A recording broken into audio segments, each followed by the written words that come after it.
Hello दोस्तों, आप सभी का स्टडी विद कॉन्सेप्ट चैनल पर स्वागत है। और स्वागत है हमारी मास सीरीज में, जिसके अंतर्गत आपकी तैयारी को एकदम समग्र और रणनीतिक बनाने के लिए ये सीरीज चलाई जा रही है, ताकि आपको कुछ सहायता प्राप्त हो और 2023 की एग्जाम में आप सफल हो। इसके लिए दोस्तों हमारे द्वारा आप देख सकते हैं एनसीईआरटी सीरीज चल रही है, जिसके अंतर्गत 6, 7, 8 तक की एनसीईआरटी हिस्ट्री कंप्लीट हो चुकी है। ज्योग्राफी की एनसीईआरटी भी 6, 7 की कंप्लीट हो चुकी है। इसके साथ ही घटना चक्र सीरीज चल रही है, जो आपका रिवीजन करवाएगी प्री के पॉइंट ऑफ व्यू से और आपकी प्रैक्टिस करवाएगी प्रीवियस ईयर के क्वेश्चन, चाहे वो यूपीएससी है, स्टेट पीसीएस है, सारी एग्जाम्स के। तो घटना चक्र सीरीज चल रही है। इसके साथ साथ सी सेट चल रहा है, जो आपकी सी सेट, उसके अंतर्गत आपकी सी सेट सबसे बड़ी समस्या है प्री के लिए। तो उस समस्या का समाधान हेतु ये सीरीज चल रही है, जिसमें आपको बेसिक कॉन्सेप्ट के साथ पढ़ाया जा रहा है, बिल्कुल ठीक है ना। एनसीईआरटी भी बिल्कुल बेसिक कॉन्सेप्ट और प्रीवियस के क्वेश्चन के साथ पढ़ाई जा रही है, जो आपके लिए काफी हेल्पफुल रहेगी प्री एंड मेंस के पॉइंट ऑफ व्यू से।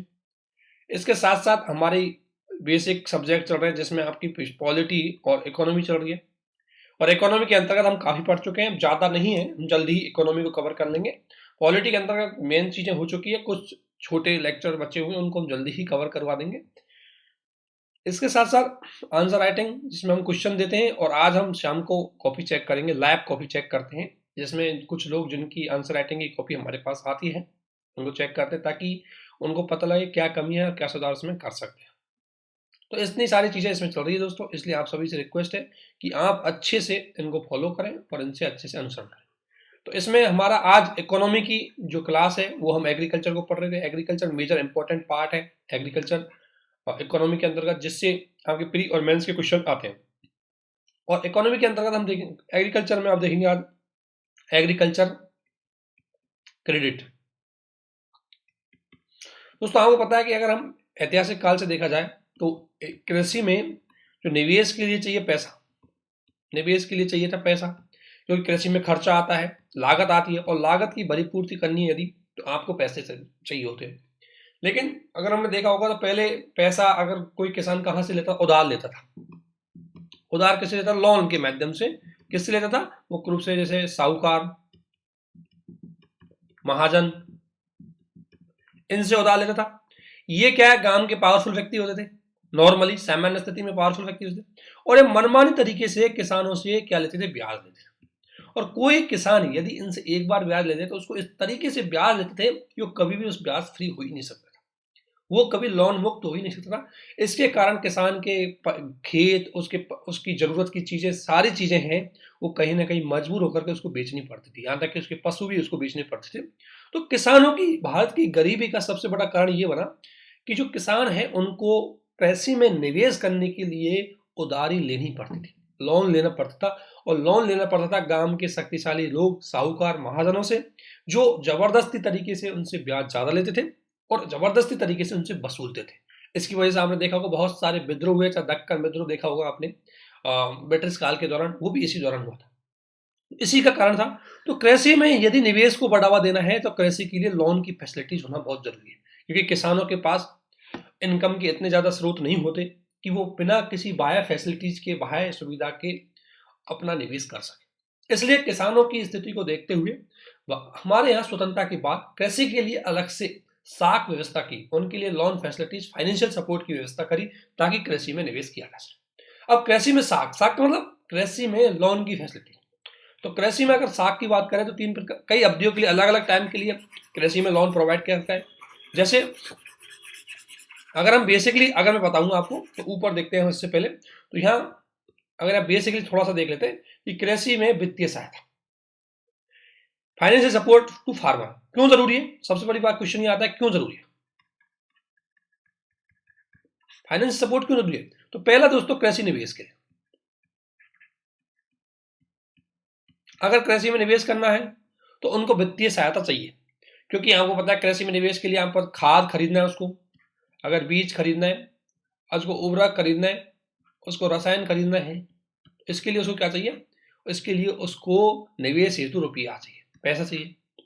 तो कृषकों के पास उनकी फसल अगर मान लें किसी कारण अच्छी नहीं हो सकता है, उनके निवेश के लिए पैसा नहीं, तो इसलिए वो उधारी लेते हैं। तो इस उधारी से बचने के लिए कृषि में निवेश बहुत जरूरी है। तो कृषि निवेश हेतु उनके पास वित्तीय सपोर्ट जरूरी है। सेकंड चीज ये है कि हमारे यहाँ सीमांत एवं लघु किसान बहुत ज्यादा है,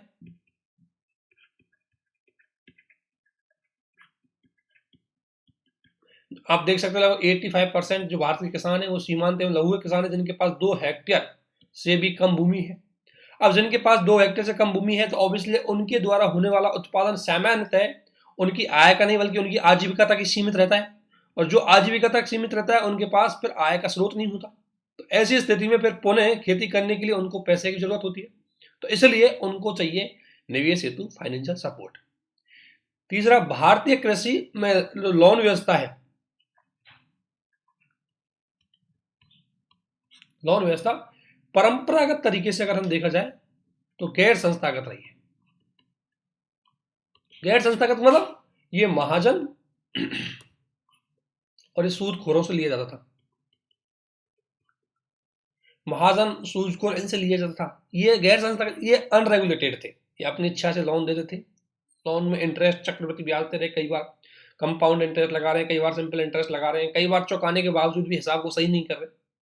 तो इसलिए इस तरीके से कृषि में लोन व्यवस्था गैर संस्थागत थी। भारत में स्वतंत्रता के टाइम पर 90% से अधिक जो लोन फैसिलिटीज थी किसानों को, वो इसी से आते थे और ये किसानों का शोषण करते थे।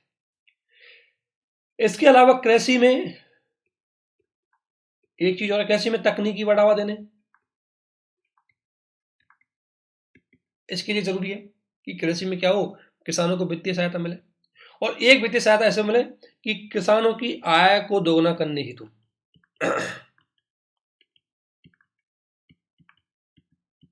दोगुना करने हेतु और किसानों के की घरेलू जरूरतों को पूर्ति हेतु। भाई किसानों के घर में भी कोई लड़की की शादी है या घर में अदर प्रकार के सोशल जो फेस्टिवल्स हैं, उनके सोशल इवेंट्स होते हैं, उनमें भी उनको काम करना पड़ता है, तो उनके लिए भी उनको इनकम चाहिए होती है। ऐसी स्थिति में उनको सपोर्ट किया जाना बहुत जरूरी है। तो इन्हीं उद्देश्यों के लिए सरकार ने भी कहीं ना कहीं किसानों को फाइनेंशियल सपोर्ट की बात करी। अब फाइनेंशियल सपोर्ट हम कैसे दे सकते हैं? या तो उनको डायरेक्टली हम पैसा दे सकते हैं, या तो डायरेक्टली पैसा दे, या उनको इंश्योरेंस फैसिलिटीज दे, क्योंकि कई बार किसानों के बेचारों की फसल खराब हो जाती है। अब खराब फसल में उनकी लागत तो लगी लेकिन उसके बदले उनको कुछ नहीं मिलता। और आपको पता है कृषि एक ऐसा व्यवसाय है जो मुख्य रूप से हमारी क्लाइमेट पे डिपेंड रहता है, हमारी बरसात पे डिपेंड रहता है। और क्लाइमेट और बरसात आपको पता है किसी कारणवश इनबैलेंस हो सकता है, इसकी वजह से कृषि सूख भी सकती है या बाढ़ से परेशान हो सकती है, बाढ़ से नष्ट हो सकती है। इसलिए कृषि में रिस्क बहुत ज्यादा होती है, तो इसलिए कृषि में रिस्क ज्यादा होती है, इसलिए उसका इंश्योरेंस करना जरूरी है ताकि किसानों को उसका भुगतान मिल जाए, कंपनसेट मिल जाए। तो इसलिए किसानों को डायरेक्टली पैसा दिया जाए या इंश्योरेंस फैसिलिटीज की जाए ताकि किसानों को उसकी चीज मिल जाए, ताकि किसानों को फाइनेंशियल सपोर्ट मिल जाए। तो इनको हम देखते हैं कि ये चीजें बेसिकली आपको बतानी थी। तो अब हम देखते हैं कि एक फाइनेंशियल सपोर्ट की जरूरत हमें, अगर हम उद्देश्य देखें एक लक्ष्य क्या होना चाहिए फाइनेंशियल सपोर्ट को, तो इसका मतलब यह कि भारत में सभी किसान जिनके पास भूमि है उनको आय सहायता मिले। और दूसरा, कृषि और उससे अलाइड सेक्टर के जो किसान है उनको इनपुट कॉस्ट पूरा करने के लिए वित्तीय सपोर्ट मिले, जो कि मैं बता रहा था कि इनपुट कॉस्ट वही है जैसे खाद, बीज, रसायन, या अगर कोई पशुपालन कर रहा है तो उसको पशुओं को पालन करने के लिए, मत्स्य पालन कर रहा है तो मत्स्य के लिए, या फिशरीज के लिए जो बेसिक चीजें उसको चाहिए होती है वो उसके पास होना चाहिए। तो इसीलिए उनको वित्तीय समर्थन या सहायता देना जरूरी है। अब वर्तमान स्थिति अगर देखें, थोड़ा सा ये फैक्ट है आपके लिए जो जरूरी है, तो प्रधानमंत्री फसल बीमा योजना के तहत, ये देखेंगे आगे फसल बीमा योजना क्या है, लेकिन प्रधानमंत्री फसल बीमा योजना के तहत साल दर लगभग 5.5 करोड़ किसानों ने आवेदन किया। यानी कि प्रधानमंत्री फसल बीमा से लगभग 5.5 करोड़ किसान अभी तक इससे कहीं ना कहीं कह सकते हैं कि इसका लाभ उठाने में सक्षम हो चुके हैं। तो ये बहुत बढ़िया बात है कि अगर कोई किसान अपनी फसल का बीमा करवा लेगा और फसल किसी कारणवश, किसी प्राकृतिक कारण बस अगर वो नष्ट हो जाती है तो उसके बदले उसको कंपनसेट मिल जाएगा। इससे उसकी जो लागत लगी है वो निकल जाएगी और किसान हानि में नहीं जाएगा। दूसरा, कृषि आय का लगभग 1/5 यानी कि 20% किसानों को सब्सिडी दी जा रही है। किसानों को सरकार के द्वारा सब्सिडी, एक तो मैंने क्या कहा किस तरीके से करेगा, एक बीमा योजना के माध्यम से, एक सब्सिडी के माध्यम से उनकी सहायता की जाए, और लगभग 9.10 करोड़ लोगों को पीएम किसान के तहत, पीएम किसान सम्मान निधि योजना के तहत, आपको पता है इस योजना के बारे में बताता हूं, पीएम किसान सम्मान निधि उन सभी किसान जिनकी भूमि 2 हेक्टेयर से कम है उनके लिए प्रत्येक वर्ष 6,000 रुपए की सहायता दी जाएगी, जिसमें 3 इंस्टॉलमेंट में 2-2 हजार रुपए उनको प्रोवाइड करवाए जाएंगे। तो इसके तहत भी किसानों के लिए 2-2 हजार रुपए, आपको पता है एक किसान के लिए 2 हजार रुपए काफी वैल्यूएबल होते हैं। वो 2000 रुपये में, हालांकि हम दूर से देखेंगे तो अरे सोचेंगे कि यार 2000 रुपये में क्या होता है, लेकिन एक किसान जो खेती कर रहा है उसके लिए तो 2000 रुपये बहुत होते हैं। तो उनको 2000 रुपये पीएम किसान सम्मान निधि के अंतर्गत दिए जा रहे हैं और लगभग 10 करोड़ लोगों को फैसिलिटीज मिल चुकी है। और प्रतिवर्ष अगर बात करें तो लगभग 2 से 2.5% उर्वरक, फसल बीमा, मूल्य समर्थन सब्सिडी सरकार के द्वारा जीडीपी का इतना परसेंटेज इनको सब्सिडी दी जाती है। ये वर्तमान में सरकार के द्वारा किसानों को दी जाने वाली वित्तीय सहायता है। तो सरकार द्वारा वित्तीय सहायता 3 तरीके से दी जा सकती है, एक तो लोन के माध्यम से, एक सब्सिडी माध्यम से, एक उनका बीमा के माध्यम से, और एक प्रत्यक्ष। इस तरीके प्रत्यक्ष पैसा देकर के। तो प्रत्यक्ष पैसा देने के लिए सरकार ने पीएम किसान सम्मान निधि योजना चला रखी है, ये तो आपको पता है। जब भी क्वेश्चन आए तो मुद्दे भाई आपको पता होना चाहिए कि सरकार द्वारा किसानों को किस तरीके से वित्तीय सहायता दी जाती है। तो एक तो लोन फैसिलिटीज के माध्यम से, तो लोन प्रत्यक्ष रूप से लोन फैसिलिटीज के माध्यम से कैसे, किसान क्रेडिट कार्ड स्कीम, आगे पढ़ेंगे हम क्रेडिट कार्ड स्कीम, जिसे बोलते हैं केसीसी, किसानों को केसी दिया गया वो आगे बताएंगे, लोन फैसिलिटीज के माध्यम से। इसके अलावा सब्सिडी, किसानों को मुख्य रूप से उर्वरक पर, खाद बीज पर सरकार के द्वारा सब्सिडी दी जाती है, जैसे आपके पास फैक्ट हो जाएगा ये इतनी सब्सिडी दी जा रही है। और बीमा, प्रधानमंत्री फसल बीमा योजना,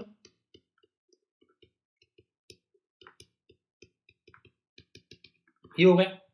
और एक प्रत्यक्ष पीएम किसान सम्मान निधि योजना। तो इस तरीके से सरकार के द्वारा किसानों को फाइनेंशियल सपोर्ट दिया जाता है, और ये आपके पास फैक्ट है, इतना सरकार के द्वारा अभी तक दिया जा चुका है। ठीक है, और वही पूछा गया है कि सरकार ने कौन कौन सी पहल, देखो ये सरकार ने वो पहल फाइनेंशियल किसानों को वित्तीय सहायता हेतु पहल चलाई है। तो ये आपके पास फैक्ट हो गए कि किसानों को किस तरीके से वित्तीय सहायता सरकार किसान के द्वारा। किसान क्रेडिट कार्ड स्कीम, इसके अंदर कोई भी किसान किसी भी प्रकार के बैंक से अपनी जमीन को, कागजों को गिरवी रख करके लगभग 5 से 6% इंटरेस्ट रेट पर लोन ले सकता है, और इसमें भी सरकार उसको लोन पे भी फैसिलिटीज प्रोवाइड करती है, सब्सिडी प्रोवाइड करती है।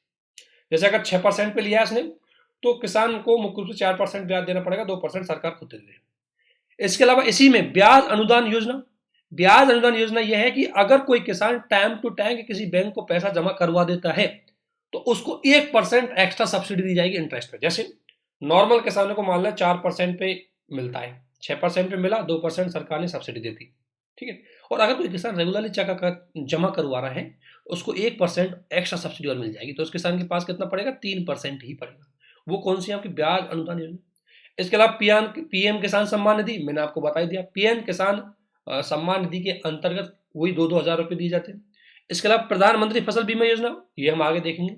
प्रधानमंत्री आशा योजना, मैंने आपको बता दिया था प्रीवियस वीडियो में। प्रधानमंत्री आशा योजना मुख्य रूप से जिन फसलों पर सब्सिडी नहीं दी जाती, जिन फसलों पर एमएसपी डिसाइड नहीं की जाती, उन फसलों पर पीएम आशा के अंतर्गत सुविधाएं प्रोवाइड की जाती है। ठीक है ना, तो इस तरीके से ये वित्तीय सहायता प्रोवाइड की जाती है, ये आपको पता होना चाहिए। ठीक है, कृषि में।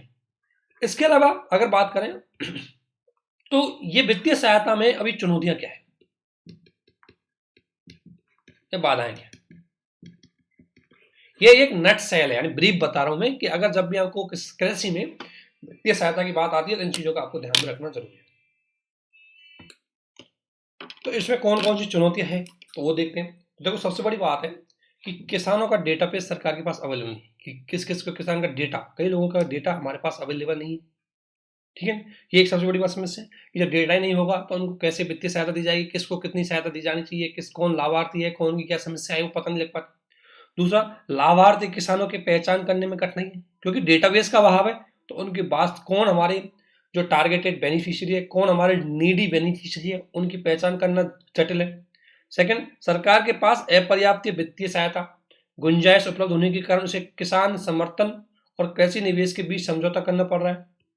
ये बात हो गई, क्योंकि उसके पास वित्तीय सहायता नहीं है तो ऐसी स्थिति में किसान क्या करता है, कृषि में निवेश नहीं करना पाता, क्योंकि कोई किसान ने फसल बेची, उसको अच्छी इनकम प्राप्त नहीं हुई, तो जब उसके पास इनकम नहीं होगी तो निवेश भी नहीं करेगा, और निवेश नहीं करेगा तो पुनः उसका उत्पादन अच्छा नहीं होगा, उसकी कृषि और पुनः उत्पादन अच्छा नहीं होगा तो किसान को फिर से आय अच्छी नहीं होगी और कृषि घाटे का सौदा बदल जाएगी। ये चीज सभी परिस्थितियों में एक ही दृष्टिकोण को अपनाना, यानी कि सभी के लिए। कई बार होता है कि सभी किसानों के लिए हम एक जैसी सुविधा अपना रहे हैं, जबकि असलियत में होना चाहिए कि बड़े किसानों के लिए अलग सुविधा, छोटे किसानों के लिए अलग सुविधा होनी चाहिए। इसके अलावा सबसे बड़ी बात है गैर संस्था का स्रोत, वही सूदखोर, महाजन इनसे इनसे जो लोन लिया जाता है, अभी भी गांवों में ये लोन बहुत ज्यादा चलता है। तो इसकी वजह से कहीं ना कहीं हमारे यहाँ वित्तीय सहायता किसानों तक नहीं पहुंच पाती, और किसान है उनकी बैंकिंग सुविधाओं से वो नहीं जुड़े। और दूसरी बात ये तो आपको पता है, किसान बहुत सारी योजनाओं के बारे में अवेयर ही नहीं, उनको पता ही नहीं। इसलिए तो इनको अगर हमें दूर करना है तो हमें कुछ काम करने होंगे। पहला, संस्थागत और डिजिटल अवसंरचना को मजबूत करना होगा, यानी कि जो डिजिटल प्लेटफॉर्म है उनके माध्यम से किसान को जोड़ना होगा और उनको डायरेक्टली बैंकिंग सुविधाओं तक पहुंच की जाए। डीबीटी प्रक्रिया है, इसको ज़्यादा हमें ज़्यादा से ज़्यादा बढ़ाना चाहिए। अभी हम सब्सिडी किस में देते हैं कि भाई कोई किसान ने खाद बीज रसायन वगैरह खरीदा है तो उसमें सब्सिडी देते थे। अब हो सकता है कि वो सब्सिडी किसान तक पहुंची ही ना हो, वो कोई बीच में ठेकेदारी खा गया हो, उसने हो सकता है कि और महंगा करते हो। इसलिए हमें सब्सिडी है उसको डीबीटी आधारित बनाना चाहिए। मान लें सरकार जैसे मान लें एक बैग जो है उर्वरक का, यूरिया का, उस पर अगर 500 रुपये सब्सिडी दे रही है मान लें, तो ये किसान क्या, सरकार क्या करेगी, किसान 1000 रुपये हम खरीद ले, 500 रुपये उसके अकाउंट में चले जाएंगे। इस तरीके का फैसिलिटीज अगर वो करेगी तो बढ़िया है। सबसे बढ़िया तो ग्रामीण इंफ्रा डेवलप होना चाहिए। ग्रामीण इंफ्रा जैसे सड़क, ताकि किसान अच्छे से उसको पहुंचा सके मार्केट तक, सिंचाई सुविधा, और एक मार्केटिंग। मार्केटिंग मतलब कोई स्टोरेज भंडार हो ताकि किसान वहां स्टोर कर सके, और मार्केटिंग लोकल लेवल पर कम, जो कोऑपरेटिव सोसाइटी है वो हो ताकि वो मार्केट खरीद कर डायरेक्ट उसको बेच सके। इसके अलावा कृषि में अनुसंधान को बढ़ावा दिया। कृषि में निवेश बहुत जरूरी है, क्योंकि जब तक कृषि में सरकार भी निवेश नहीं करेगी, रिसर्च अनुसंधान नहीं करेगी, तब तक भी इसमें। और राज्य है वो अधिक स्वतंत्रतापूर्ण अपनी नीतियां अपनाए। राज्य क्या है, बहुत कतराते हैं, ठीक है। और किसानों को द्वारा ज्यादा से ज्यादा उनको जागरूक किया जाना चाहिए। ये बेसिकली इनके बारे में पता होने से तब जाकर के हम कृषि में फाइनेंशियल सपोर्ट किसानों को प्रोवाइड करवा सकते हैं। अब कृषि में सपोर्ट प्रोवाइड करवाने के लिए पहला एक तरीका है लोन के माध्यम से। तो सरकार लोन देती है दो तीन तरह का, कृषि में साख है वो तीन तरह की हो सकती है, शॉर्ट टर्म, मिड टर्म और long term. Short term, mid term और लॉन्ग टर्म, तीन तरह की किस्म में ये सहायता दी जाती है। शॉर्ट टर्म का मतलब है जो 15 महीने तक का लोन दिया जाता है इसमें। और ये मुख्य रूप से ऑब्वियसली 15 महीने, यानी कि एक फसल चुकाने के बाद वो दे देंगे, या दो फसल चुकाने के, दो फसल होने के बाद चुका देंगे। तो ये शॉर्ट टर्म होता है 15 महीने तक। और शॉर्ट टर्म किसके लिए का, या तो किसान खाद खरीदने के लिए, बीज खरीदने के लिए, उर्वरक खरीदने के लिए। तो ये कृषि आगतों के लिए लोन लिया जाता है। शॉर्ट टर्म लोन कृषि में जो कॉस्ट लगती है, इनपुट कॉस्ट लगती है, उनके लिए जो लोन दिया जाता है। तो लघु अवधि कॉल ये इस चीज के लिए होता है, क्योंकि ये ध्यान रखना, यूपीएससी ने प्री 2020 में क्वेश्चन में पूछा था कि दीर्घकालीन लोन किस चीज के लिए दिया जाता है, कौन कौन से वो उसमें स्रोत है जिनके लिए दीर्घकालीन लोन दिया जाता है। तो ऐसे चीज आपको पता होनी चाहिए कि लॉन्ग टर्म का लोन किसके लिए होगा, शॉर्ट टर्म का किसके लिए होगा।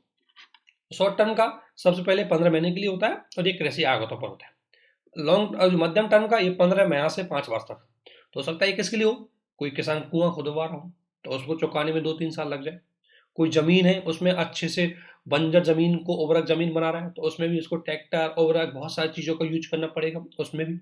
और कृषि में अगर कोई ट्रैक्टर, ट्रॉली, ऐसी चीज़ें खरीदी है उसने, कैसी इक्विपमेंट खरीदे, तो ऐसी स्थिति में उसको कहीं ना कहीं किसानों को ट्रैक्टर है या ये चीज़ अगर किसानों ने खरीदी है तो इसके लिए भी उसको लोन मिलेगा, वो होगा मिड टर्म। लॉन्ग टर्म का मतलब 5 साल से ज़्यादा।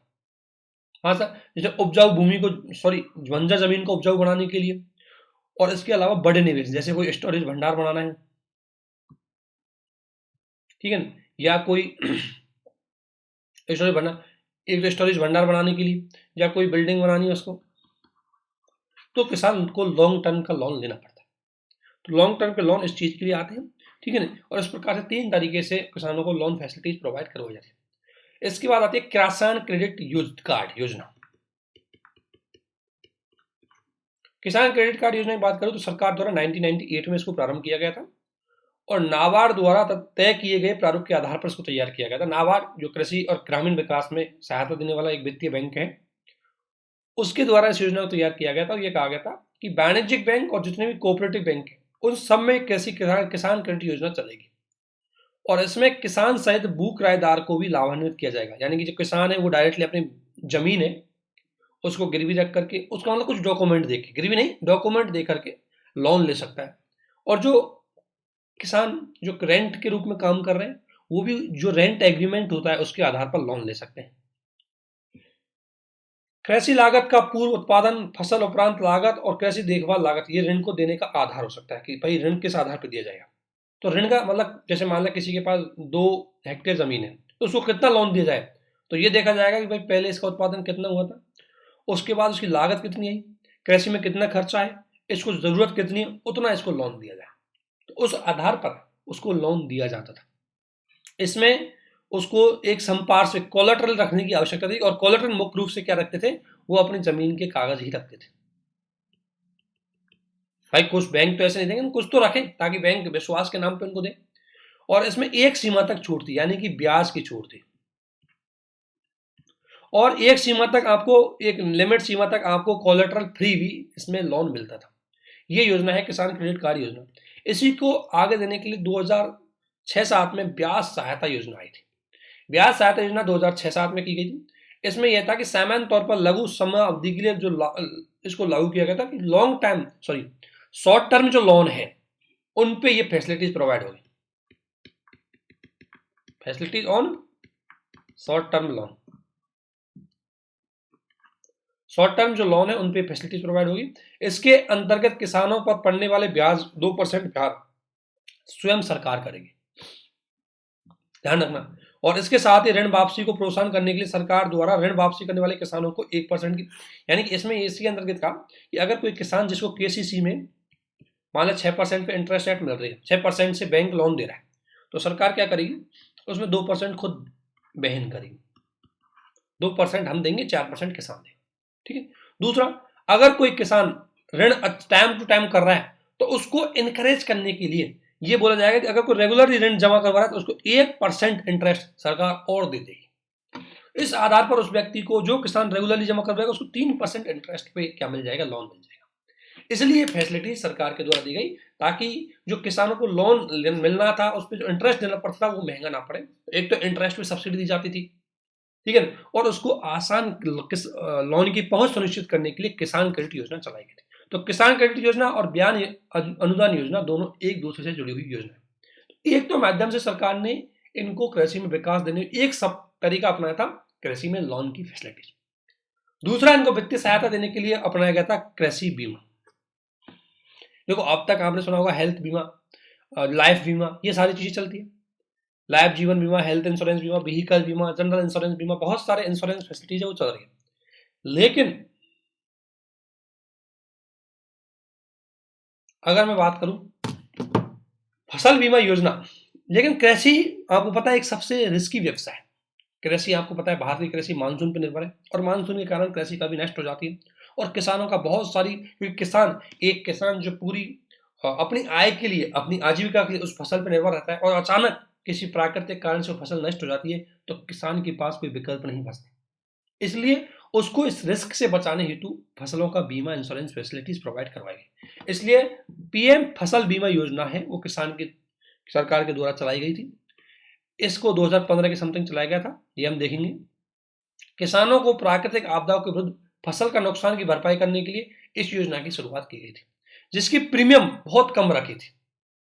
जैसे रबी की फसल है, देखो आप ये तो जानते होंगे, थोड़ा सा कॉमन आपको पता है कि प्रीमियम जहां पर रिस्क ज्यादा होगी वहां प्रीमियम भी ज्यादा होगा, ये तो आपको पता है। वहां प्रीमियम भी ज्यादा होगा, और जहां पर रिस्क कम होगी वहां प्रीमियम भी कम होगा। तो चूंकि रबी की फसल है, तो रबी की फसल आपको पता है, इनकी ये फसल मुख्य रूप से ऐसे समय हमारे द्वारा बोई जाती है जिस समय रिस्क, उस समय हम प्राकृतिक कारण मतलब हम बरसात पर डिपेंड कम रहते हैं, इसलिए रिस्क कम होती है इसमें। खरीफ की फसलों में थोड़ी ज्यादा रिस्क रहती है, और बागवानी फसलों में और ज्यादा रिस्क रहती है क्योंकि महंगी और कॉस्टली होती है। तो इसलिए रबी की प्रीमियम 1.5%, टोटल प्रीमियम मतलब टोटल उसके उत्पादन का 1.5% उसको रबी की प्रीमियम, खरीफ 2% और बागवानी पर उसको 5% की प्रीमियम देनी पड़ती है। इसके बाद सरकार ने इसमें चेंज किया। पहले तो ये था कि प्राकृतिक कारण से अगर फसल सूखा, बाढ़, बहुत तेज गति से बरसात है ना, इसके कारण से अगर नष्ट हुई है तो उसको क्या दिया जाएगा, क्षतिपूर्ति दी जाएगी। लेकिन सरकार ने पिछले कारणों से कुछ चेंज किया है कि अगर सरकार ने पशुओं के विरुद्ध फसल नष्ट हो जाने पर, अगर मान लो किसी तरह से किसी खेत में बहुत ज्यादा पशु आ गए और पशुओं ने उस किसान की पूरी फसल को ही नष्ट कर दिया, तो ऐसी स्थिति में भी उसको कहीं ना कहीं बीमा की सहायता दी जा सकती है। इसको सरकार ने पायलट लेवल पर लॉन्च किया, बाद में इसको सरकार हर जगह इसको जारी करने की बात कर रही है कि प्राकृतिक कारण नहीं, बल्कि अगर पशुओं ने भी फसल को नष्ट किया तो भी उसको क्षतिपूर्ति दी जाएगी।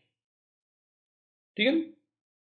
लेकिन अगर हम इसमें एक देखें, प्रधानमंत्री फसल बीमा योजना चला दी, लेकिन प्रधानमंत्री फसल बीमा योजना की एक संसदीय समिति ने एक रिव्यू किया, परीक्षण किया कि क्या योजना काफी हद तक सफल रही है नहीं रही। तो उसने इस रिव्यू के दौरान कई चुनौतियां इसमें पाई। उसने चुनौतियों में बोला कि सबसे बड़ी बात तो है कि हमारे पास आंकड़े ही पर्याप्त नहीं है। कि आपने बोला कि कोई किसान इंश्योरेंस करवाएगा, तो हमें यह पता नहीं कि उसके कितना उसका खेत कितना बड़ा है, कितने हेक्टेयर का है, उसमें क्या वो उत्पादन कर रहा है, उसकी क्या लागत है, ये डेटा हमारे पास अवेलेबल नहीं है। जब ये डेटा ही नहीं है तो उसको क्षतिपूर्ति किस आधार पर देंगे?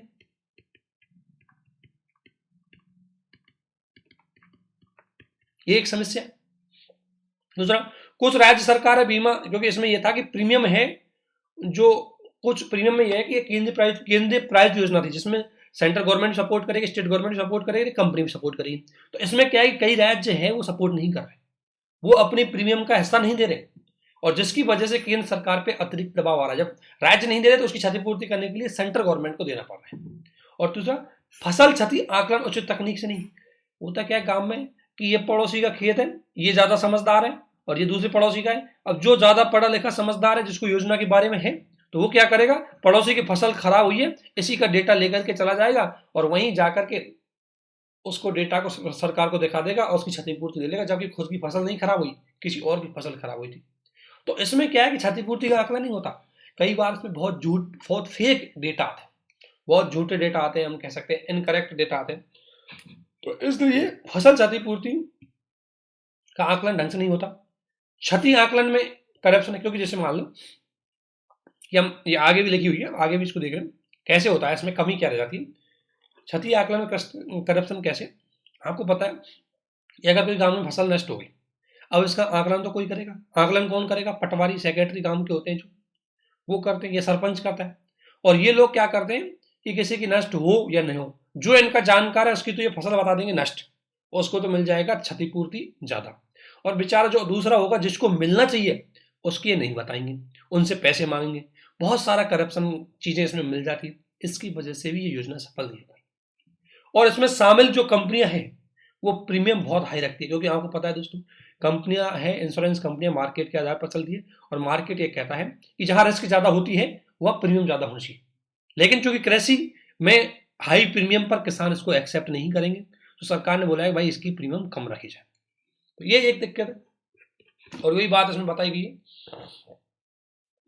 ये करंट हो रहा था प्रधानमंत्री फसल बीमा योजना, क्योंकि इसको 5 साल पूरे हो चुके हैं दोस्तों, और चूंकि इसको 5 साल पूरे हो गए, इसलिए इसका रिव्यू या इसकी उपलब्धियां, इसको लेकर के यूपीएससी या स्टेट पीसीएस आपसे मेंस में क्वेश्चन पूछ सकती है, क्योंकि इसको 5 साल हो चुके हैं। तो इस योजना की सबसे बड़ी उपलब्धियां देखते हैं हम, क्योंकि पूछा जा सकता है कि इसका मूल्यांकन कीजिए, और मूल्यांकन में आपको उपलब्धियां बतानी पड़ती है और इसकी कमियां चुनौतियां भी बतानी पड़ती है। तो सबसे पहले हम इसकी देख ले उपलब्धियां क्या है, क्योंकि 5 साल तो इसको हो चुके हैं, ठीक है। तो प्रधानमंत्री फसल योजना है, उसको 5 साल हो चुके हैं, क्योंकि इसको 2015 में सरकार के द्वारा चलाया गया था। तो जो चीज मैंने बोली है वही की वही सेम इसकी उपलब्धियां होंगी। तो पहले इसकी उपलब्धियां देख लेते हैं। इस योजना का मुख्य रूप से प्रधानमंत्री फसल बीमा योजना के रूप से तैयार किया, जिसका उद्देश्य है कि किसानों को कम से कम प्रीमियम पर व्यापक बीमा कवर हो, यानी कम प्रीमियम पर उनको क्षतिपूर्ति ज्यादा मिल जाए। तो अगर इसका देखें हम कि क्या उपलब्धि रही, तो पहले उपलब्धि है कि इसके अंतर्गत प्रति हेक्टेयर औसत बीमा राशि बढ़ा दी गई है।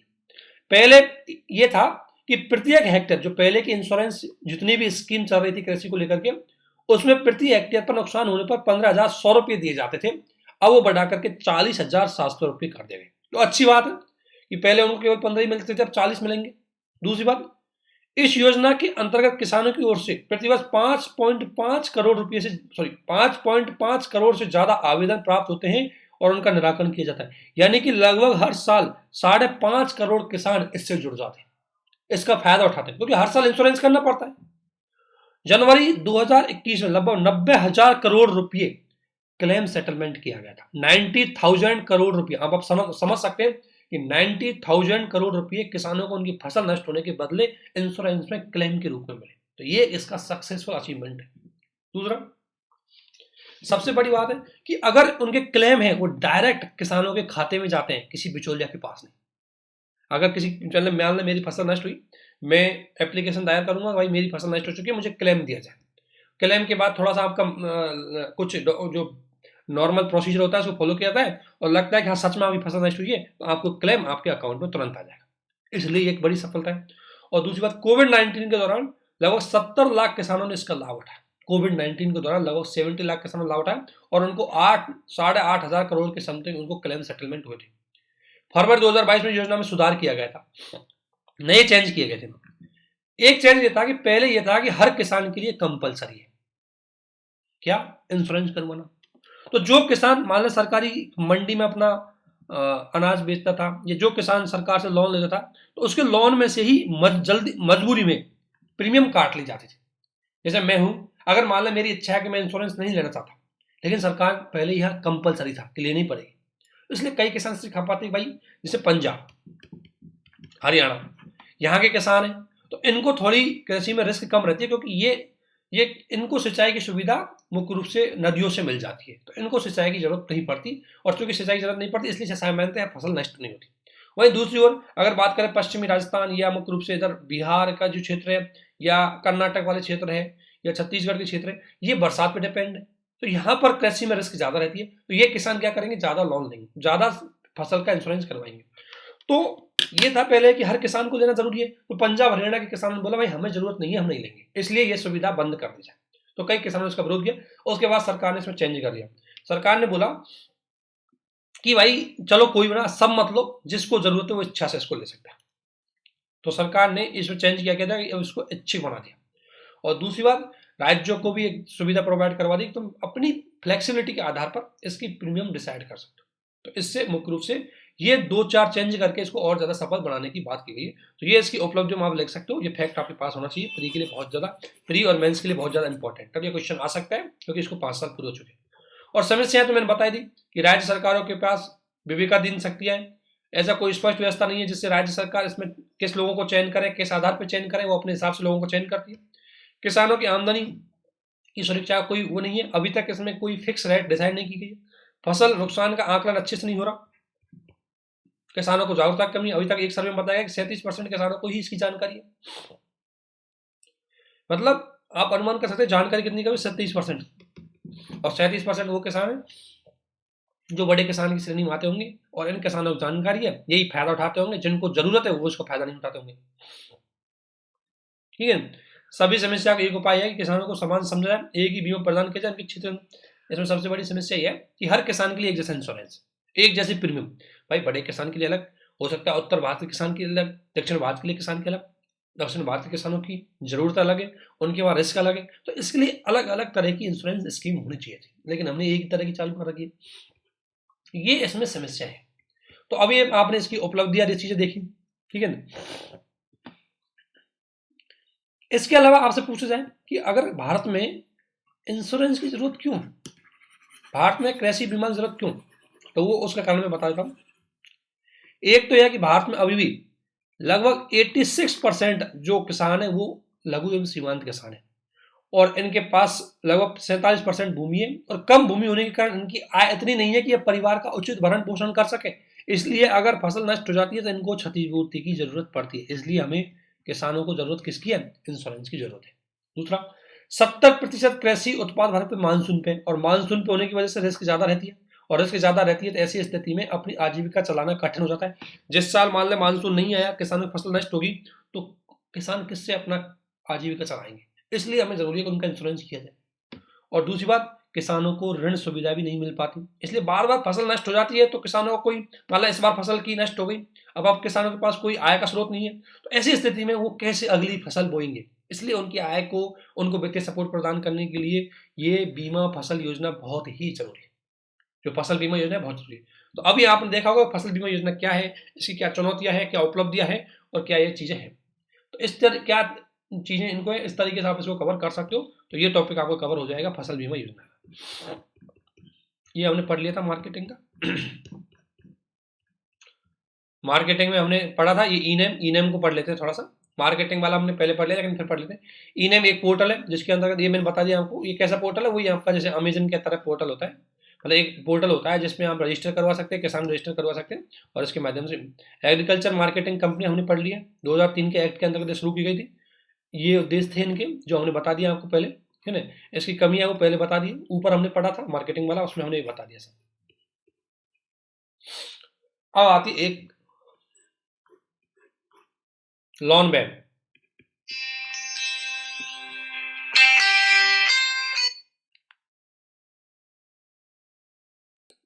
तो लॉन वेविंग की बात चलती है कि भाई किसानों को लोन माफ किया जाए।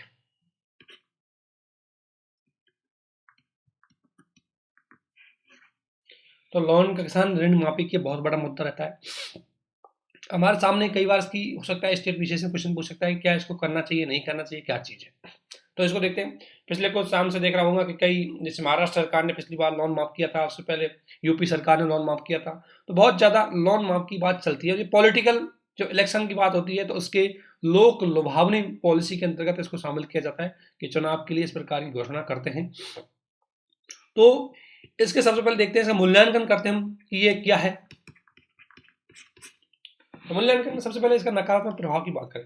देखो, इसका नकारात्मक प्रभाव बहुत ज्यादा पड़ता है। लोन माफ करना क्या बहुत ज्यादा नकारात्मक प्रभाव पड़ता है, खुद किसानों पे भी पड़ता है। अब कैसे पड़ता है देखते हैं। तो एक तो कार्य सस्ती लोकप्रियता को बढ़ावा आधारित होता है। सस्ती यानी कि चुनाव लड़ना है और अनाउंसमेंट करते हैं कि हमें चुनाव जिता दो, हम आपको लोन माफ कर देंगे, कृषि लोन में कृषि का जो ऋण है उसको माफ किया जाएगा। अरे भाई, इससे क्या होगा? आपने चुनाव जीत लिया, उसके बाद करेंगे या नहीं करेंगे पता नहीं है, और कर भी देंगे तो नुकसान ही होगा। तो इसलिए एक तो ये है कि खराब कॉन्सेप्ट ही खराब है। दूसरा, ईमानदार ऋण संस्कृति कमजोर हो जाती है।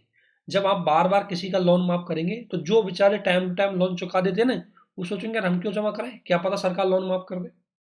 तो बैंक को कोई लोन ही जमा नहीं करवाएगा। ठीक है, जो किसान समय पर भी चुकाते हैं वो नहीं चुकाएंगे, वो हतोत्साहित हो जाएंगे, बोलेंगे यार मैं चुका दिया, पता नहीं कल के जाके सरकार ने अनाउंसमेंट कर दिया कि आपका लोन माफ किया जाएगा, तो मुझे तो कोई सुविधा मिलेगी नहीं, मेरा तो पैसा चला गया। इसलिए जो लोग टाइम टू टाइम जमा करवाते हैं वो भी नहीं करवाएंगे, राजकोषीय घाटा। आपको क्या लगता है कि लोन माफ करने पर बैंक, जैसे कोई प्राइवेट बैंक ने लोन दिया, तो आपको क्या लगता है कि वो खुद की अपनी पॉकेट में से देगा? उस लोन का पैसा सरकार खुद जमा करवाती है, ध्यान रखना। और तीसरी बात, सरकार कृषक ऋण चुकाने के लिए बाजार कर, इसमें क्या है कि जैसे सरकार ने घोषणा करी कि भाई हम बैंकों का लोन माफ कर रहे हैं, तो बैंकों को लोन माफ करने के लिए सरकार क्या करी? सरकार बैंक में क्या जारी करती है? अपनी गवर्नमेंट सिक्योरिटी जारी करेगी। गवर्नमेंट सिक्योरिटी से मार्केट से क्या लेगी? पैसा लेगी, और उस पैसे को फिर बैंक को देगी। इससे क्या होगा कि मार्केट में सरकार पैसा ले लेगी तो प्राइवेट सेक्टर को मार्केट से पैसा नहीं मिलेगा, तो निजी क्षेत्र है उसकी ऋण बाजार तक पहुंच नहीं हो पाएगी। निजी क्षेत्र को अगर पैसा नहीं मिलेगा तो निजी क्षेत्र पर निवेश नहीं कर पाएगा, क्योंकि ऑब्वियसली मेरे पास दो ऑप्शन है कि मैं सरकारी सेक्टर में निवेश करूं या प्राइवेट गवर्नमेंट सेक्टर में। तो 90% में सरकारी क्षेत्र में निवेश करूंगा। सरकार को ज्यादा, सरकार की जो गवर्नमेंट सिक्योरिटी है उनको खरीदूंगा, क्योंकि उन पर विश्वास है और उन पर ट्रस्ट है। प्राइवेट का पता नहीं भाग जाए। तो जब सरकार भी लोन मांगती है और प्राइवेट भी लोन मांगेगा, लोग ज्यादा लोन सरकार को देंगे, प्राइवेट को लोन नहीं मिलेगा, तो प्राइवेट बेचारा क्या करेगा? उसको लोन की फैसिलिटी नहीं मिलेगी, तो ऐसी स्थिति में प्राइवेट निवेश कैसे करेगा? तो निजी क्षेत्र की निवेश की समस्या है। तो सरकार इसको चुकाने के लिए मार्केट से सरकार लोन लेगी, और उस लोन को फिर लोन लेगी मतलब गवर्नमेंट सिक्योरिटी जारी करती है, तो उधारी लेती है, उधारी के माध्यम से क्या करती है, फिर सरकार इन बैंकों को चुकाती है। सरकार का राजकोषीय घाटा बढ़ता है, क्योंकि उधारी ज्यादा होगी तो सरकार का राजकोषीय घाटा ज्यादा बढ़ेगा। ये इसकी समस्या। सकारात्मक उपाय की बात करें तो देखो, किसानों की औसत आय इतनी कम होती है कि वो दैनिक अस्तित्व की समस्या बन जाती है। और अगर मान लें एक बार बेचारे किसी किसान की इनकम नहीं हुई तो किसान कर्ज नहीं चुका सकता, तो उसकी चुकाने की क्षमता ही नहीं बढ़ेगी। तो ऐसी स्थिति में उसकी स्थिति को बचाए रखने के लिए अगर हम 10,000, 20,000, 1 लाख रुपये उसका लोन माफ भी करते तो कोई बड़ी बात नहीं। दूसरा, किसानों की आत्महत्या, क्योंकि किसान एक किसान होते हैं वो सम्मान के लिए जीते हैं, और अगर वो किसी को लोन नहीं चुका पाते तो उनके लिए सबसे एक तरह से कह सकते हैं सबसे अपमानजनक माना जाता है। कुछ लोग ऐसे होते हैं और वो लोग फिर आत्महत्याएं कर लेते हैं अपने समाज में तथाकथित सम्मान के लिए। तो अगर किसी को लोन फैसिलिटीज, अगर किसानों को लोन माफ कर दिया जाएगा तो सकता है कि आत्महत्या कम हो। और एक अध्ययन में यह किया गया कि 40% किसान खेती ही नहीं करना चाहते, लोग खेती करते हैं मजबूरी में, और उसमें भी यदि आपने कोई उनको फैसिलिटीज प्रोवाइड नहीं करी तो वो भी बंद हो जाएगा। और जब किसान खेती करना बंद हो जाएगा तो दुनिया का अस्तित्व भी खत्म हो जाए, क्योंकि कहाँ से लोग खाएंगे। इसलिए, और जब आप 10,000 करोड़ रुपये, जब आप विजय माल्या, नीरव मोदी जैसे लोगों के लोन को माफ कर सकते हो, तो 10,000 करोड़ और कहाँ बेचारों का 1 लाख रुपये, तो क्यों माफ नहीं कर सकते? ठीक है।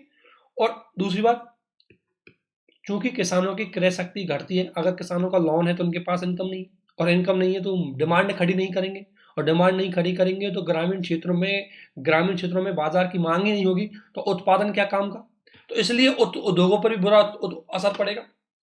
इसलिए किसानों की स्थिति और उनकी इनकम को थोड़ा बहुत बढ़ाने के लिए लोन को फ्री कर दिया जाए तो कोई बड़ी बात नहीं। इसलिए बोलते हैं कि लोन माफ कर दिया जाना चाहिए। सुझाव क्या है कि देखो, लोन माफ करना एक परमानेंट समाधान नहीं है। इस बार मान लें किसानों की फसल नष्ट हुई, आपने इस बार लोन माफ कर दिया, लेकिन इसका मतलब ये तो है नहीं कि गरीबी की जंजाल से बाहर निकल जाएंगे या उनकी कृषि का विकास हो जाएगा। लोन माफ करने से अच्छा है किसानों को सबसे पहले उनकी कृषि फसल है उनका विविधीकरण किया जाए, कि किसान ऐसी फसलों का उत्पादन करें जो व्यवसायिक हों, कपास, गन्ना, तिलहन, दलहन, जिससे उनकी आय का स्रोत बढ़े। दूसरी बात, खाद्य प्रसंस्करण उद्योगों को बढ़ावा दिया जाए, ताकि एक किसान खुद अपने लेवल पर उत्पादन भी करे और उससे बिस्कुट बना करके मार्केट में बेचकर कमा ले पैसा। पशुओं का व्यापार को बढ़ावा दिया जाए, ताकि किसानों के पास मान लें किसी कारणवश उस साल खेती अच्छे से नहीं होती तो पशु से कमा के अपनी इनकम बढ़ा सकता है। किसानों को ट्रेनिंग दी जाए और स्वामीनाथन रिपोर्ट पर अमल किया जाए। स्वामीनाथन रिपोर्ट कृषि के विकास के लिए एक बहुआयामी रिपोर्ट थी, जिसने कृषि के हर क्षेत्र में अपने सजेशन दिए थे। अगर उसको लागू करें तो काफी हद तक कृषि विकास होता है। और सबसे बड़ी बात तो मैं बताऊं, अगर आपको लोन माफ करने से अच्छा है कि आगत को कम करवा दो और कीमत किसानों को अच्छी दिला दो, किसान खुद ही अपने आप में सक्षम हो जाएंगे, आपको लोन माफ करने की कोई जरूरत ही नहीं पड़ेगी। थोड़ा स्वामीनाथन रिपोर्ट को और देख लेते हैं, ये आपको सजेशन के रूप में काम आती है, इसलिए इस रिपोर्ट को देखें। भारत सरकार ने कृषकों पर एक राष्ट्रीय समिति का गठन किया था 2004 में, और MS स्वामीनाथन जो भारत के एग्रीकल्चर साइंटिस्ट है, उन्होंने, आपको पता है, इस रिपोर्ट को, सजेशन को प्रस्तुत किया। और उसने क्या क्या बोला, हर लेवल पे उसने काम किया। पहला बोला उसने भूमि सुधार, तो उसने बोला भूमि सुधार को सही रूप से अपनाया जाना चाहिए। और सही रूप से अपनाने का मतलब है कि बंजर और अधिशेष भूमि का वितरण सही से किया जाए। जो बंजर भूमि है उसको उपजाऊ भूमि बना जाए, और जो अधिशेष भूमि है उसको मुख्य रूप से सही, जिनको जरूरत है उनके बीच में उसको डिस्ट्रीब्यूशन किया जाए। ठीक है। और कृषि योग्य भूमि है, भूमि, जंगल, इनको गैर कृषि कार्यों के लिए नहीं दी। जैसे कई होता है, कोई कंपनी की फैक्ट्री लगानी है तो जो उर्वरक भूमि है वहां पर फैक्ट्री लगाने की अनुमति नहीं दी जाए, जो बंजर भूमि वहां पर लगा सकते हैं। तो जंगल भूमि, क्योंकि जंगल आपको पता है पशुपालन के लिए बहुत जरूरी होते हैं, तो इसने बोला गया कि आप कॉर्पोरेट सेक्टर को जो जमीन देते हो कंपनी लगाने के लिए, वो कभी भी कृषि योग्य भूमि मत दो, कृषि योग्य भूमि अगर आपने दे दी तो घटती चली जाएगी। दूसरा, आदिवासी और पशु चारकों को चारागाहों तक पहुंच होनी चाहिए। भाई, चारागाह होते हैं जो जंगल, छोटे छोटे घास के उन जगह होती है गांवों में, तो उनमें बेचारे आदिवासी और पशु चारकों को अनुमति दी जाए ताकि वो चरा सकें। और अगर उनको चारागाह की व्यवस्था होगी तो पशुपालन ज़्यादा ज़्यादा कर पाएंगे, तो उनकी आय के वैकल्पिक स्रोत हो जाएंगे, इसलिए इसने बात बोली। इसके अलावा सिंचाई व्यवस्था की बोली कि सिंचाई के लिए बेहतर उपाय होने चाहिए, और भूजल स्तर को बढ़ाने के लिए हमें काम करना चाहिए, और जल संचयन प्रणाली या जल के स्टोरेज प्रणाली उसको बढ़ाना चाहिए। ठीक है। इसके अलावा कृषकों की उपज बढ़ाने की व्यवस्था की जानी चाहिए। इसके लिए कृषि संबंधी अवसंरचना में विकास हेतु सार्वजनिक निवेश में वृद्धि करनी चाहिए, और साथ मृदा परीक्षण के उपाय किए जाने चाहिए।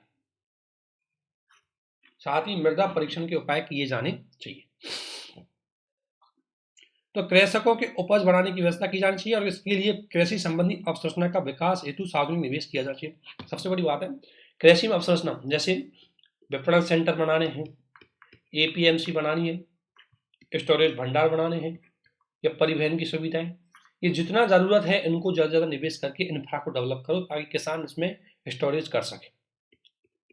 और मृदा परीक्षण, इसके लिए सरकार ने, देखो ये जितने इसने सजेशन दिए, इतने सजेशनों पर सरकार ने काफी हद तक काम भी किया। मृदा परीक्षण, इसके लिए आपको सरकार ने मृदा स्वास्थ्य कार्ड की व्यवस्था की गई।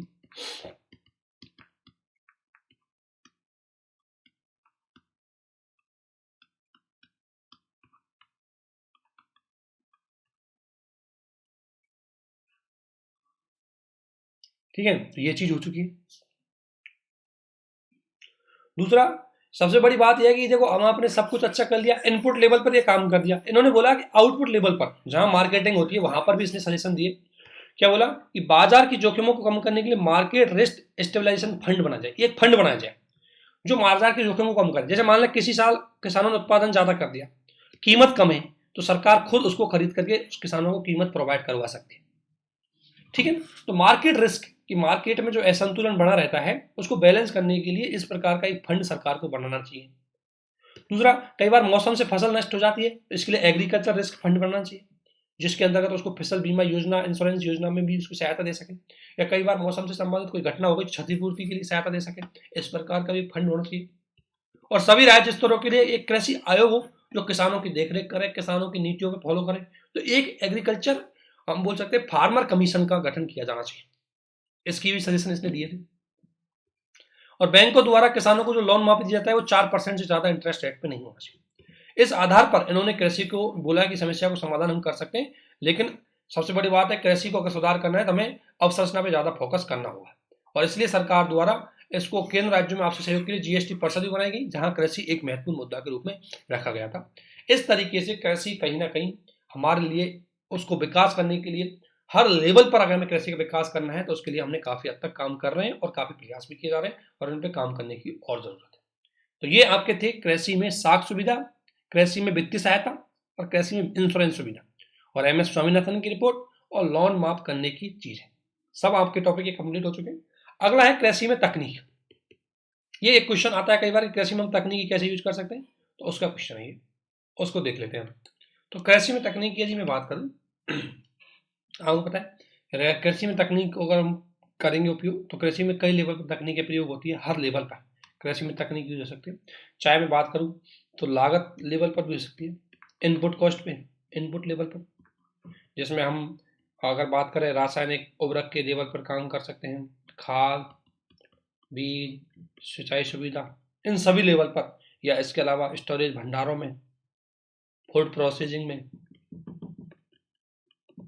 ठीक है, हर लेवल पर हम तकनीकी उसका प्रयोग कर सकते हैं कृषि में। तो वही बात है कि क्यों जरूरी है, तो कृषि की मात्रा, उसकी गुणवत्ता, उसकी पौष्टिकता आदि को बढ़ाने के लिए अगर हमें काम करना है, क्योंकि अभी कृषि भोजन की कैसी मांग हो रही है कि गुणवत्तापूर्ण भोजन हो, पौष्टिक भोजन हो, तो इसलिए हमें जरूरी है कि कृषि में तकनीक का प्रयोग करें। इसके अलावा कृषि खाद्य प्रणाली का निर्माण, उसको पर्यावरण के अकॉर्डिंग बनाने और खेतों को डायरेक्टली उपभोक्ताओं से जोड़ने के लिए, और इसके अलावा एग्रीकल्चर क्षेत्र में बिजनेस, एग्रीकल्चर क्षेत्र को एक बिजनेस के रूप में डेवलप करने के लिए हमें कहीं ना कहीं इसमें तकनीकों का प्रयोग जरूरत है, और इसलिए हमें तकनीकी इस प्रकार से बढ़ानी चाहिए। वर्तमान में अगर हम देखें तो तकनीकी पैठ बहुत कम है, मतलब हम कह सकते हैं कि तकनीकी का विस्तार कृषि क्षेत्र में सीमित है। आर्टिफिशियल इंटेलिजेंस, रोबोटिक्स और इंटरनेट ऑफ थिंग्स जैसी तकनीकी है, इनको अभी तक हमने बेहनी लेवल पर इनको उपलब्ध नहीं करवाया, कृषि में इनका ज्यादा यूज नहीं हो पाया। स्मार्टफोन तो उपलब्ध हुए लेकिन अभी भी सूचना का प्रभाव, ये बात सही है कि पिछले एक दशक में हमने इंटरनेट और स्मार्टफोन की सुविधा ज्यादा हो गई, इसकी वजह से कहीं ना कहीं तकनीक का प्रसार ज्यादा हुआ है, बात सही है। सरकार ने कृषि में तकनीकी के लिए क्या क्या फैसिलिटीज की है, एक चला गया मुफ्त सरकारी ऐप और किसान सुविधा। इससे क्या है, किसानों को जागरूकता की जाएगी, उनकी स्कीम के बारे में बताया जाएगा, उनको जो फैसिलिटी सरकार की दी जाएगी उनके बारे में बताया जाएगा। तो इसके माध्यम से किसानों को पता लगेगा कि मार्केटिंग कैसे होती है, क्या सुविधाएं हैं, कैसे, तो किसानों को इस अवेयर करने के लिए ये ऐप काफी हद तक काम करेगा। दूसरा, international crops research institute for the semi arid traffic के सहयोग से भारत ने कृत्रिम बुद्धिमत्ता बुआई ऐप डेवलप किया है।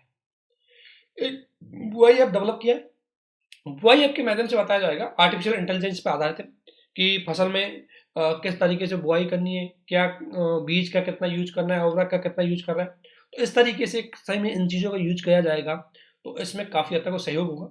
इसके अलावा इसरो का जियो प्लेटफॉर्म, इसरो का जो जियो प्लेटफॉर्म है, इससे वृक्षारोपण, कीट निगरानी और मौसम का मूल्यांकन किया जाता है, जिससे फसल को नष्ट होने से बचाया जा सके। इसके अलावा किसानों को तकनीकी का प्रयोग ज़्यादा से ज़्यादा करने के लिए किसान विज्ञान केंद्र बनाए गए हैं, और कृषि की विशेषज्ञों द्वारा किसानों को सलाह देने के लिए ई सागू प्लेटफॉर्म डेवलप किया गया। ई सागू के अंतर्गत क्या करेगा, विशेषज्ञ होते हैं वो किसानों को ट्रेनिंग करेंगे, भाई आपको इस मौसम में ये फसल बोनी चाहिए, इस प्रकार का बीज यूज करो, इस प्रकार के खाद यूज करो, इतनी मात्रा में यूज करो, तब वो काम कर पाएंगे। तो इसलिए सरकार द्वारा इनको बढ़ाए रखने के लिए नीतिगत क्षेत्रों में या तकनीक क्षेत्रों में काफी सहयोग किया, लेकिन दिक्कत क्या है कि अभी भी पूंजी निवेश की कमी है। एक सबसे बड़ी बात है निवेश, तो निवेश नहीं है तो किसानों को पता नहीं चलेगा। दूसरा, कई किसान तकनीकी में निवेश करने में भी सक्षम नहीं है, इच्छा भी नहीं है, क्योंकि उनके इनकम स्रोत सीमित है।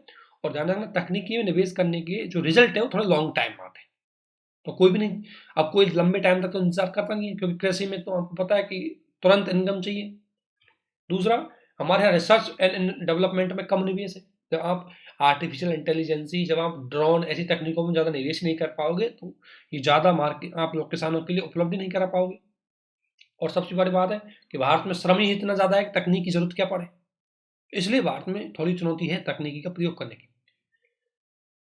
इसके लिए हमें क्या है कि एक डेटा है उसके साझाकरण को बढ़ाया जाए, डेटा उपलब्ध करवाया जाए, तकनीकी जो प्रोवाइड की जाती है उसको थोड़ा रेगुलेटिंग किया जाए, और नवाचारी वित्तीय सहायता के लिए किसानों को थोड़ा लोन फैसिलिटीज प्रोवाइड किया जाए, ये थोड़ा सा काम करें। और स्वयं सहायता समूह, किसान जो क्लब है या जो है उनके माध्यम से तकनीक का प्रयोग करें। एक किसान नहीं कर पाएगा, लेकिन किसानों का समूह हो सकता है, उसमें सहायता के रूप में काम कर सकता है, उसमें ये प्रयोग कर सके, इसलिए जरूरी है ये चीजें। तो ये था कृषि। अब आते हैं कृषि के अलाइड सेक्टर। कृषि के अलाइड सेक्टर की मैं बात करूं तो वो सेक्टर जो कृषि के साथ साथ जुड़े होते हैं, जिसमें पशुपालन आता है, मत्स्य पालन आता है, मुर्गी पालन आता है, जो भी है वो सब कृषि के अलाइड सेक्टर होते हैं। तो कृषि के अलाइड सेक्टर में बात करूं तो अलाइड सेक्टर में अगर हम देखें तो थोड़ा सा पशुपालन को देख लेते हैं, इसमें बागवानी को देख लेते हैं, ठीक है, और मत्स्य पालन, ठीक है।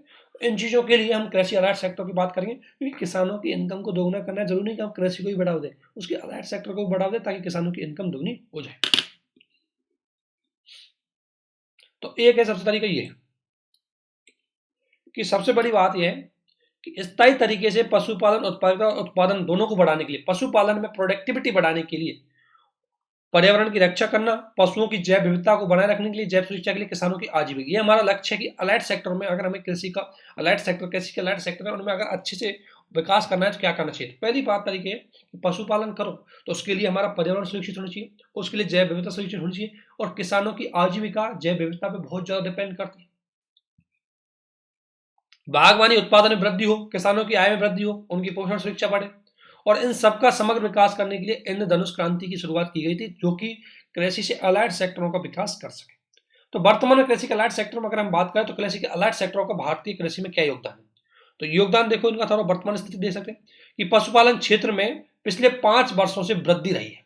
ये स्टेटमेंट आपको याद रखना है, पिछले 5 वर्षों से लगातार पशुपालन क्षेत्र में वृद्धि रही है, ये आपको पता होना चाहिए। दूसरा, जनसंख्या का 8.8% पशुधन क्षेत्र में कार्यरत है, यानी कि 8.8% लोगों को रोजगार है वो पशुधन क्षेत्र से मिलता है। विश्व के कुल निर्यात में बागवानी क्षेत्र का योगदान सबसे ज्यादा निर्यात होता है, उसमें बागवानी क्षेत्र का निर्यात बहुत ज्यादा होता है, लगभग 37%। भारत विश्व का सबसे बड़ा मछली, दूसरा सबसे बड़ा मत्स्य उत्पादन क्षेत्र है, तो ये भारत के लिए बहुत बढ़िया है क्योंकि इसका भारत निर्यात कर सकता है। वैश्विक मछली उत्पादन भारत 6.3% हिस्सेदारी रखता है, और दुग्ध उत्पादन भारत 22% हिस्सेदारी, दुग्ध उत्पादन इंडिया टॉप पे है, मत्स्य उत्पादन में इंडिया पूरे सेकंड नंबर पे है, ये आपको बताना चाहिए, ये फैक्ट आपको जरूरी है मेंस में आंसर राइटिंग करने के लिए कि भारत की कृषक क्षेत्र में, अगर मैं बोलूं भारत की कृषि क्षेत्र या अलाइड सेक्टर की जो भारत में संभावना है वो बहुत ज्यादा है, क्योंकि भारत एक तो भारत में पशुपालन बहुत ज्यादा है, मत्स्य पालन बहुत ज्यादा है, दुग्ध उत्पादन ज्यादा है, और भारत की बड़ी जनसंख्या को रोजगार भी देता है, तो ये आपसे यहाँ से फैक्ट उठा सकते हैं। और सरकार ने जब इतनी ज्यादा इसकी जरूरत है, क्या क्या पहल की गई। सरकार द्वारा एकीकृत बागवानी विकास योजना चलाई गई थी, राष्ट्रीय बागवानी मिशन, राष्ट्रीय बागवानी बोर्ड बनाए गए ताकि इन बागवानी फसलों को ज्यादा बढ़ावा दिया जाए, और किसान इन बागवानी फसलों का उत्पादन करेंगे तो उनकी इनकम बढ़ेगी, क्योंकि इनमें कीमत थोड़ी ज्यादा होती है, इनकम के स्रोत ज्यादा होते हैं। दूसरा, नीली क्रांति के माध्यम से मत्स्य उत्पादन को बढ़ावा दिया। राष्ट्रीय पशुपालन मिशन से जो पशु हैं उनकी बीमारी, उनके उत्पादन, उनकी प्रोडक्टिविटी, उनकी जो भी उनकी नस्ल होती है उनको बढ़ावा देने के लिए सरकार ने इसमें काम किया। इसके अलावा राष्ट्रीय बुवाई उत्पादकता मिशन और नई तकनीकों के लिए फार्मा कल्चर को भी सरकार बढ़ावा दे रही है ताकि अलाइड सेक्टर को ज्यादा ज्यादा बढ़ाया जाए। लेकिन दिक्कत क्या है, सबसे बड़ी बात है कि अब अभी भी हमारे पास पशुधन क्षेत्र में हम तकनीक का यूज नहीं कर रहे, जिसकी वजह से पशुओं का ना तो उनसे उत्पादकता बढ़ा पा रहे हैं, ना ही उनसे हम कहीं ना कहीं अच्छे से फसलों का यूज कर पा रहे हैं उनके लिए। दूसरी बात, सबसे बड़ी बात है कि पूंजी की कमी है। अगर हमारे पास पूंजी नहीं होगी तो निवेश नहीं होगा, तकनीक का प्रयोग नहीं होगा। इसके अलावा उच्च उपज देने वाले केस में किसके उपकरणों का वहन करने के लिए असमर्थ है। ऑब्वियसली अगर मान लें उच्च किस्म के हम फसलों की नस्ल डेवलप कर लें, उच्च किस्म के हम फसलों का बीज डेवलप कर लें, लेकिन उनके खरीद के लिए किसानों के पास पैसे की जरूरत होनी चाहिए। किसानों की इतनी क्षमता नहीं है कि हाई क्वालिटी के जो बीज है उनको खरीद सके। तो ये एक सबसे बड़ी समस्या को असक्षम है, इसलिए उनकी इनकम को बढ़ाओ पहले, तब जाके अपने आप वो सारी चीजें हो जाएंगी। और कृषि में कौशल की मांग की आपूर्ति एक बड़ा अंतर कि कृषि में कौशल स्किल डेवलपमेंट नहीं है, और उसके अलावा कृषि है अभी भी हाई लेवल की जो टेक्नोलॉजी उसको अपनाने में सफल नहीं हो रही है। इसकी वजह से चुनौती आ रही है। इसका काम क्या करना चाहिए? अगर कृषि क्षेत्रों पर नजर मार तो सबसे बड़ी बात है कि उच्च मूल्य वाली फसलों का उत्पादन किया जाए, जिसमें बागवानी आ गई, ठीक है। दूसरा, सब्जियों में हाइब्रिड तकनीकी होंगी जो ज्यादा उत्पादन करेंगी। स्मार्ट बागवानी, स्मार्ट मतलब उच्च घनत्व वाली वृक्षारोपण, संरक्षण, जैविक खेती, इनको यूज करें। आपने सुना होगा वर्टिकल एग्रीकल्चर, ठीक है ना, इनको यूज किया जाए ताकि ज्यादा से ज्यादा उत्पादन हो। इजराइल की जो एग्रीकल्चर तकनीक है उसको अपनाया जाए। जैविक उत्पादों को ज्यादा बढ़ाया जाए क्योंकि इनकी वर्तमान डिमांड ज्यादा है। दूध जैसे उत्पादन है इनका ग्रामीण लेवल पर ही परचेजिंग की जाए, फूड प्रोसेसिंग की जाए। और मत्स्य योजनाओं को समूह में, बहुत सारी मत्स्य योजनाएं चला रखी है, स्टेट ने अलग चला रखी है, सेंटर ने अलग चला रखी है, सारी योजनाओं को मर्जिंग कर दिया जाए ताकि उनमें समन्वय बना रहे। तो हर लेवल पे काम करना है, किसानों को स्किल करना है, इसके लिए जरूरी है कि हम हर लेवल पे काम करें। इसके बाद आता है दोस्तों फूड प्रोसेसिंग सेक्टर।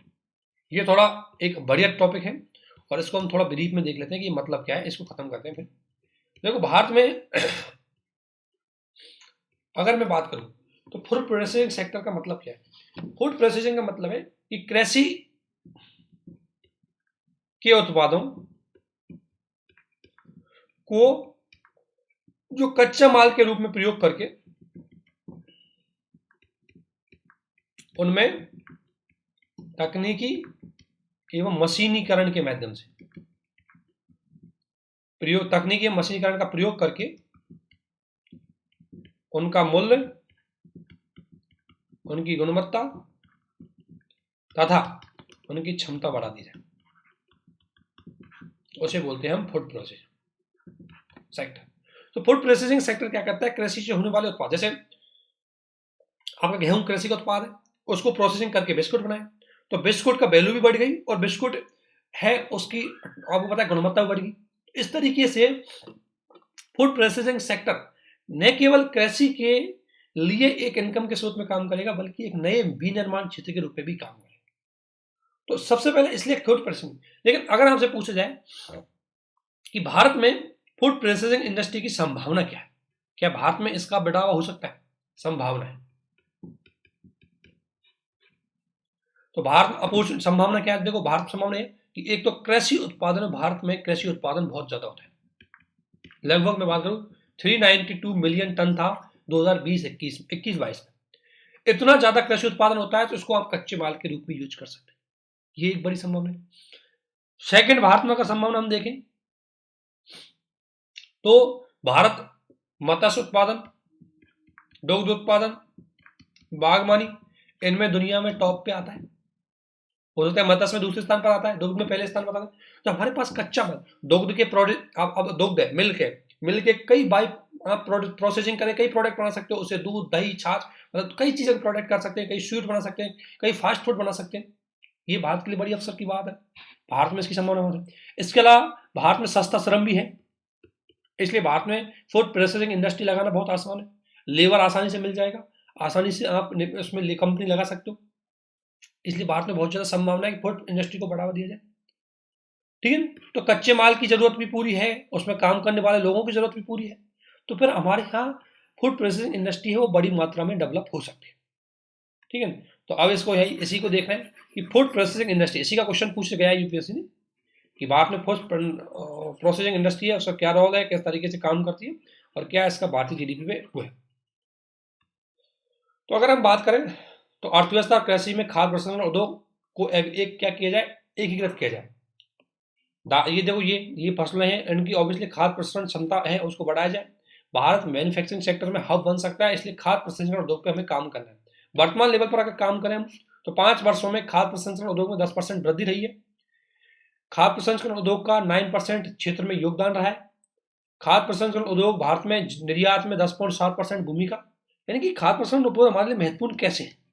तो चाहे निर्यात करना है चाहे जीडीपी की बात करें तो हर लेवल पर, और रोजगार लगभग 20-19 लाख लोगों को रोजगार देता है। और भारत में मेगा फूड पार्क क्या है कि एक सेंटर बनाया गया जहां से कच्चा माल प्राप्त हो, उसको प्रोसेसिंग किया और वहीं से तैयार करके उसको बेच दिया जाए।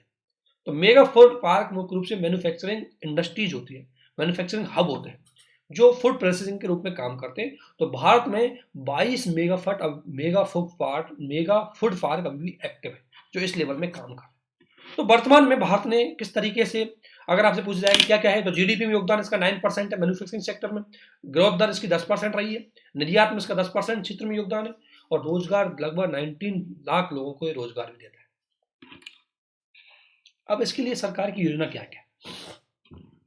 सरकार ने पीएम किसान सम्मान निधि योजना बनाई गई थी। ये क्या है, एक हम अम्ब्रेला योजना थी, और इसके अंतर्गत सरकार ने फूड प्रोसेसिंग सेंटर को या फूड प्रोसेसिंग इंडस्ट्री को बढ़ावा देने के लिए हर लेवल पे काम किया, जिसमें सरकार ने मेगा फूड पार्क की बात की गई।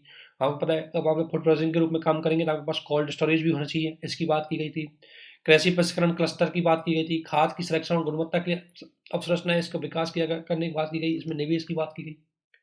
इसके अलावा ऑपरेशन ग्रीन्स के अंतर्गत तुरंत फसल नष्ट हो जाती है, जैसे आलू प्याज टमाटर, तुरंत नस्ल फर्स्ट जो भी फसल तुरंत नष्ट होती है उसको सरकार अपने पास परचेज करके इन जो कोल्ड स्टोरेज है इनमें रख देगी, और समय आने पर उसको मार्केट में लेके आ जाएगी। तो उसके माध्यम से प्रधानमंत्री सूक्ष्म उद्योग उन्नयन योजना, एक जिला एक प्रोडक्ट, इसके माध्यम से एक डिस्ट्रिक्ट को किसी उत्पादन में डेवलप किया जाएगा, वहां से वो डायरेक्ट उत्पादन करेगा, उसको फिर मैन्युफैक्चरिंग, क्योंकि जैसे एक क्षेत्र है, एक जिला है जहां पर मान लें कपास है, उसका ज़्यादा उत्पादन होता है तो उसी का प्रोसेसिंग कर दिया जाएगा। ये मान लें कपास छोड़ो, खाद्यान्न वाली बात करें हम, अगर मान लें कोई एरिया है जहाँ पर दूध का उत्पादन ज़्यादा होता है तो वहाँ दूध उत्पादन वाली इंडस्ट्री लगा दी जाएगी, उसको मैन्युफैक्चरिंग करने वाली, तो उसका प्रोडक्ट है, यानी कि एक डिस्ट्रिक्ट को एक विशेष प्रोडक्ट के लिए ही ज़्यादा फेमस कर दिया जाएगा, उसका उत्पादन उस डिस्ट्रिक्ट में उसी प्रकार की फूड इंडस्ट्री लगाई जाएंगी ताकि वो ज़्यादा से ज़्यादा क्या कर सके, उस क्षेत्र की कच्चा माल प्राप्त करें और उसको बेच सके। राष्ट्रीय खाद्य प्रसंस्करण नीति भी लेके आए। इसके अलावा खाद्य क्षेत्र में सरकार कोई इंडस्ट्री अगर खाद्य प्रसंस्करण बढ़िया काम करती है तो उसके उत्पादन के आधार पर उसको सब्सिडी देने के लिए सरकार ये PLI लेके आई है। ये सरकार के द्वारा प्रयास किए गए विभिन्न प्रकार की स्कीम के माध्यम से ताकि सरकार खाद्य प्रसंस्करण उद्योग में ज्यादा बढ़ावा दे सके। लेकिन इसके समक्ष चुनौती क्या है? चुनौती हुई है एक तो खाद्य प्रसंस्करण उद्योगों में अनौपचारिकरण बहुत ज्यादा है। अभी भी लोग छूट मतलब अपने लोकल लेवल पर इनका डेवलप करते हैं, बनाते हैं, उनका इंडस्ट्रियलाइजेशन सही नहीं, रजिस्टर्ड नहीं है। दूसरा, जो भी कच्चा माल है उसमें बाधा है, आपूर्ति ढांचा सही नहीं है क्योंकि सप्लाई इंफ्रास्ट्रक्चर अवेलेबल नहीं है, रिसर्च अनुसंधान हमारे पास सही से नहीं है, कोल्ड स्टोरेज नहीं है, किसानों के पास फूड प्रोसेसर, निर्यातक और थोक खरीदारों का अपर्याप्त जुड़े, किसान डायरेक्टली फूड प्रोसेसिंग इंडस्ट्री से नहीं जुड़े, एक्सपोर्टर से नहीं जुड़े, ऋण सुविधा नहीं है, और कुछ ऐसे जटिल कानून जिनकी वजह से फूड इंडस्ट्री सेटअप नहीं हो पाती, किसानों को ट्रेनिंग का अभाव है। तो ये कमियां हैं, इनको हमें दूर करने की जरूरत है, और दूर करने के लिए एक तो निवेश करो, एक रिसर्च अनुसंधान करो, एक किसानों को ट्रेनिंग दो, ठीक है ना, ट्रेनिंग देंगे तो, और एक मानसिकता परिवर्तन करो। मानसिकता परिवर्तन है कि किसान केवल खेती अपनी आजीविका के लिए नहीं बल्कि लाभ के लिए भी करेंगे। तो इस लेवल पर यदि हम काम करेंगे फूड प्रोसेसिंग इंडस्ट्री काफी हद तक आगे बढ़ सकती है। इसी के साथ हमारा फूड प्रोसेसिंग इंडस्ट्री का खत्म हो गया, कुछ फैक्ट आएंगे तो हम आपको और आगे बता देंगे।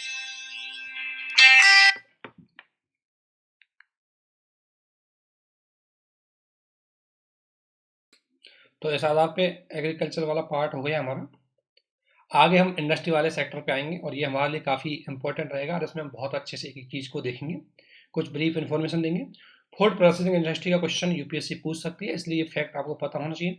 क्या चुनौतियां हैं ये भी आपको पता होना चाहिए थोड़ी बेसिक लेवल पर, और बाकी इसका क्वेश्चन भी सॉल्व करवाएंगे तो उसमें और सारी इन्फॉर्मेशन और करंट में बहुत सारे फैक्ट आएंगे, वहां से भी कुछ चीज़ें आप कनेक्ट कर सकते हो। इसी के साथ हम इसको यहीं समाप्त करते हैं। आगे हमारा कृषि पार्ट कंप्लीट हो चुका है, औद्योगिक इकाई को पढ़ेंगे, और जो दोस्तों हमारा ज़्यादा नहीं है, हम एग्रीकल्चर इंडस्ट्री को पढ़ के अगर बात करेंगे, इंडस्ट्री पढ़ लेंगे, बैंकिंग सिस्टम हमारा कंप्लीट हो चुका है। इसके बाद डायरेक्ट बजट पे आएंगे और बजट के बाद इस टॉपिक को खत्म कर दिया जाएगा। तो इकोनॉमिक में 4-5 वीडियो में हम कोशिश करेंगे कि इसको खत्म कर दिया जाए ताकि हमका ये खत्म हो जाए। कुछ चीज़ें रह जाएंगी तो हम करंट के साथ भी ऐड करके जोड़ सकते हैं। इसी के साथ इस वीडियो को हम यहीं समाप्त करते हैं। आप सभी को हमारे साथ बने रहने के लिए बहुत बहुत धन्यवाद। Thank you.